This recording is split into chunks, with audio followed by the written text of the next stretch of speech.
ખેડબ્રહ્માની શેઠ KT હાઈસ્કૂલમાં પ્રાથમિક વિભાગના ધોરણ 6 થી 8ના ગ્રાન્ટેડ વર્ગોને સાબરકાંઠા જિલ્લા શિક્ષણાધિકારીઓ બંધ કરવા માટે હુકમ કરાયો હતો, જેથી વિદ્યાર્થીઓ અને વાલીઓએ બીજા દિવસે પણ આક્રોશ સાથે હોબાળો મચાવ્યો હતો।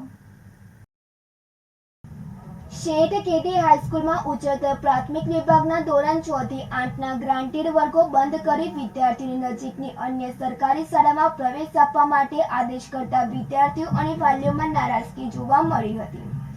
આ વર્ગો બંધ ના થાય અને કોઈક રસ્તો નીકળે તેના માટે શાળા સમિતિથી જ વાલીઓની હાઈસ્કૂલમાં મીટિંગ મળી હતી, જેમાં તાલુકા પ્રાથમિક શિક્ષણ અધિકારીને રજૂઆત કરવા ગયા હતા, પણ ત્યાં ટીપીઓ ન મળતા ખેડબ્રહ્મા પ્રાંત અધિકારી સમક્ષ તમામ હકીકતની આક્રોશ સાથે રજૂઆત કરવા જણાવ્યું કે જો સરકારને વર્ગો બંધ કરવા જતા તો એપ્રિલ માસમાં સત્ર પૂરું થાય તે સમયે સંસ્થાને જાણ કરવી હતી, તો વાલીઓ તેમના વિદ્યાર્થીઓને કઈ શાળામાં અભ્યાસ કરવા માટે મૂકવા તે નિર્ણય લઈ શક્યો હોત તેવું વધુમાં સરકારના શિક્ષણ વિભાગ, સાબરકાંઠા જિલ્લા શિક્ષણ અધિકારી તેમજ મંડળને આક્રોશ સાથે જણાવેલ કે હાલ શાળા શરૂ થયાને 1 માસ જેટલો સમય થઈ ગયો છે, જેથી વિદ્યાર્થીઓ માટે સ્ટેશનરી, ગણવેશ તથા અભ્યાસકીય અન્ય સામગ્રી લાવે તેનું શું, જેથી હાલના સમયમાં તો વર્ગો ચાલુ રાખવા જ પડશે તેવી રજૂઆત કરી હતી।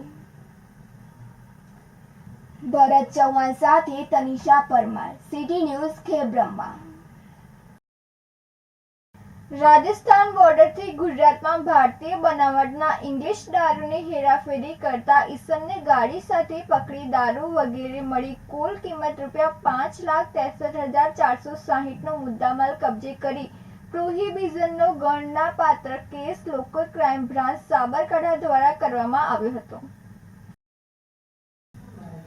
નાયબ પોલીસ મહાનિરીક્ષક વિરેન્દ્રસિંહ યાદવ ગાંધીનગર વિભાગ તથા પોલીસ અધિક્ષક વિજય પટેલ સાબરકાંઠા દ્વારા રાજસ્થાન બોર્ડરથી સાબરકાંઠા જિલ્લામાં થઈ દારૂની ગેરકાયદેસર હેરાફેરી કરતા ઈસમોની પ્રવૃત્તિ અટકાવી નેસ્ત નાબૂદ કરવા અસરકારક કામગીરી કરવા કરેલ સૂચનાના આધારે એલસીબી પીઆઈ એસએન કરંગિયાના સતત માર્ગદર્શન અને સૂચના પૂરી પાડેલ, જેના ભાગરૂપે એલસીબી સ્ટાફના પીએસઆઈ એસ.જે. ચાવડાની રાહેબરી હેઠળ આવા ગુનાઓ શોધી કાઢવા એલસીબી સ્ટાફના માણસોની ટીમો બનાવેલ।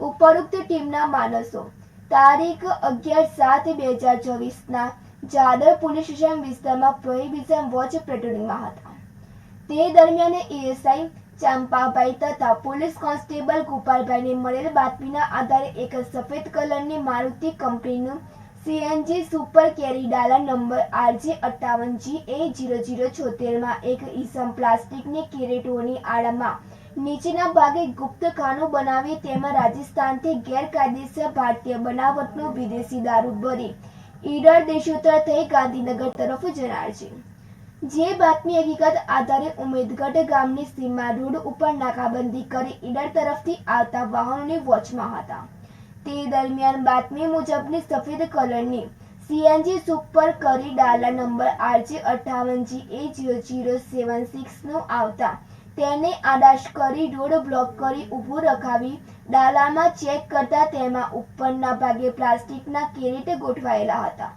તેમજ તેની નીચે ગુપ્તખાનું બનાવી ભારતીય બનાવટનો વિદેશી દારૂની બોટલો ભરે, જે કુલ બોટલ નંગ 126 કિંમત ₹57,810 તથા મોબાઈલ ફોન નંગ 1 કિંમત ₹5,000 તથા પ્લાસ્ટિકના કેરેટો નંગ 13 કિંમત ₹650 તથા મારુતિ કંપનીના સીએનજી ઉપર સુપર કેરી ડાલા નંબર RJ58GA0076ની કિંમત ₹5 લાખ મળી કુલ કિંમત ₹5,63,460નો મુદ્દામાલ મળી આવતા તપાસ અર્થે કબજે કરી મળી આવેલ ઈસમ વિરુદ્ધ જાદર પોલીસ સ્ટેશન પાર્ટ સી ગુના register number 11-2024-032-3/2024 the Gujarat prohibition act કલમ 65 AE 81-83 મુજબનો પ્રોહિબિશનના ગણનાપાત્ર કેસ કરવામાં આવેલ છે।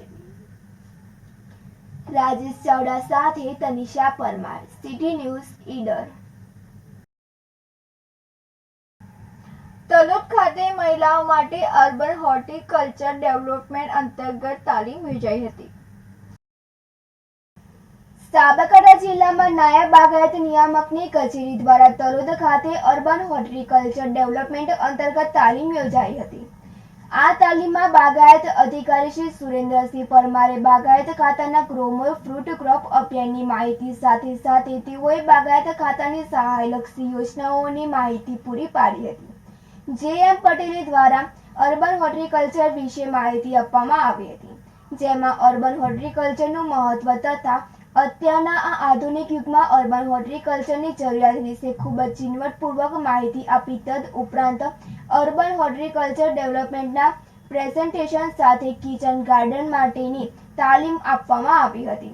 તેમજ ફળ અને શાકભાજીના મૂલ્યવર્ધન માટે વિવિધ બનાવટો તેમજ પ્રાકૃતિક ખેતી વિશે માહિતી આપવામાં આવી હતી, જેમાં તાલીમાર્થીઓ પોતાના ઘરે શાકભાજી ઉગાડી શકે એ માટેની તમામ માહિતી આપવામાં આવી હતી. આ તાલીમમાં બાગાયત અધિકારી એસ.કે. ચૌધરી, બાગાયત મદદનીશ એન.આર. પટેલ સહિત તલોદ નગરપાલિકા વિસ્તારમાંથી 50 જેટલા તાલીમાર્થીઓ ઉપસ્થિત રહ્યા હતા.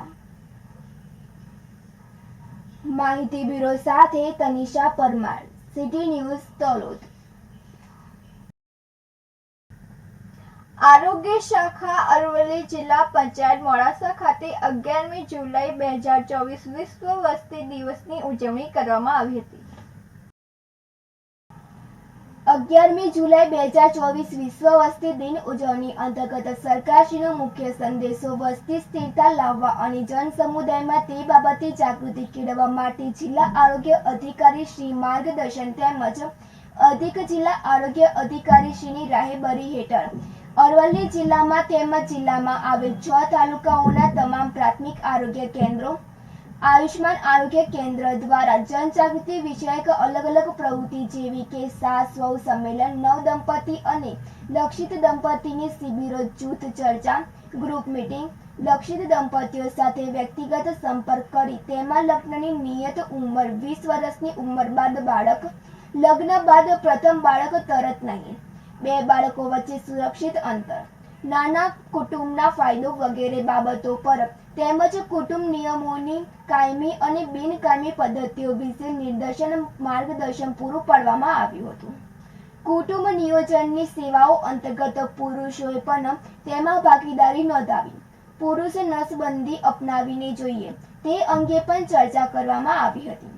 અરવલ્લી જિલ્લામાં તમામ તાલુકાઓના પ્રાથમિક આરોગ્ય કેન્દ્રો, શહેરી આરોગ્ય કેન્દ્રો, સામૂહિક આરોગ્ય કેન્દ્રો, હેલ્થ અને વેલનેસ સેન્ટરો, સબ ડિસ્ટ્રિક્ટ હોસ્પિટલ તેમજ દરેક ગામમાં વિશ્વ વસ્તી દિનની ઉજવણીની થીમ સાથે સંદેશા પસારતી કરી પ્લે કાર્ડ, બેનર, પોસ્ટર, પત્રિકા રેલી, રોડ શો, શિબિર, માઇકિંગ, વોલ પેઇન્ટિંગ, ફેમિલી પ્લાનિંગનો નવો લોગો પ્રદર્શિત કરી વિવિધ આઈઈસી પ્રવૃત્તિઓ દ્વારા પ્રચાર પ્રસાર કરવામાં આવ્યો હતો. જન સમુદાયમાં વસ્તી સ્થિરતા લાવવા અંગે રેલી, રોડ શો યોજી વધુમાં વધુ જનજાગૃતિ આવે તેવા પ્રયત્નો હાથ ધરવામાં આવ્યા હતા. એસબીસીસીના માધ્યમથી બિહેવિયર ચેન્જ કોમ્યુનિકેશન સ્કિલ થકી કામગીરીમાં અસરકારક પરિણામ લાવી શકાય તે હેતુસર એસબીસીસી ટીમ દ્વારા આ કામગીરી કરવામાં આવી હતી. ભરત કડિયા સાથે તનિષા પરમાર, સિટી ન્યૂઝ, મોડાસા.